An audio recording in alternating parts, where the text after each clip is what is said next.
छत्तीसगढ़ के महासमुंद जिले की पहाड़ियों में बसा खल्लारी माता का मंदिर। कहते हैं यहां मांगी गई हर मुराद पूरी होती है। 22 मार्च 2026 की सुबह भी कुछ अलग नहीं थी। चैत्र नवरात्रि का पावन अवसर था। ठंडी हवाएं चल रही थीं और चारों ओर जय माता दी के जयकारे गूंज रहे थे। हजारों श्रद्धालु मां के दर्शन के लिए ऊंची पहाड़ी पर चरत रहे थे, कुछ सीढ़ियों से तो कुछ उस रोपवे के सहारे जो मिनटों में भक्तों को मां के दरबार तक पहुंचा देता था। सुबह के लगभग 11 बजकर 30 मिनट बज रहे थे। धूप तेज हो रही थी। रायपुर से आई एक श्रद्धालु जिसकी उम्र महज 28 साल थी, अपने परिवार के साथ दर्शन करके वापस लौट रही थी। वह रोपवे की ट्रॉली में बैठी थी। नीचे का नजारा बेहद खूबसूरत था। हरी भरी पहाड़ियां और दूर तक फैला महासमुंद का मैदान। ट्रॉली धीरे धीरे नीचे की ओर सरक रही थी। अचानक एक डरावनी आवाज गूंजी, छटाक।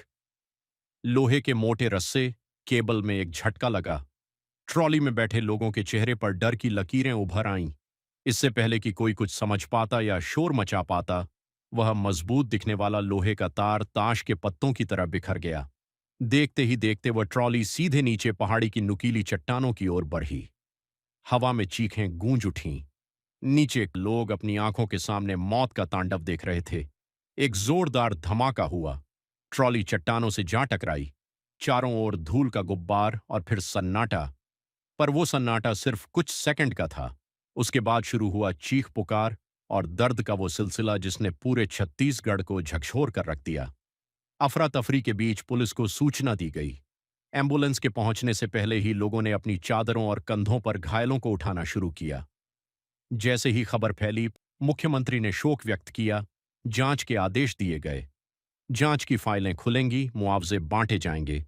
पर क्या वो परिवार उस कमी को कभी पूरा कर पाएगा? आस्था और तकनीक के इस मेल में जब तकनीक धोखा देती है, तो कीमत इंसानी जान को चुकानी पड़ देती है। अगली बार जब आप किसी रोपवे पर बैठें तो याद रखिएगा कि सुरक्षा केवल सरकार की नहीं, हमारी भी जिम्मेदारी है कि हम पुख्ता इंतजामों पर सवाल उठाएं।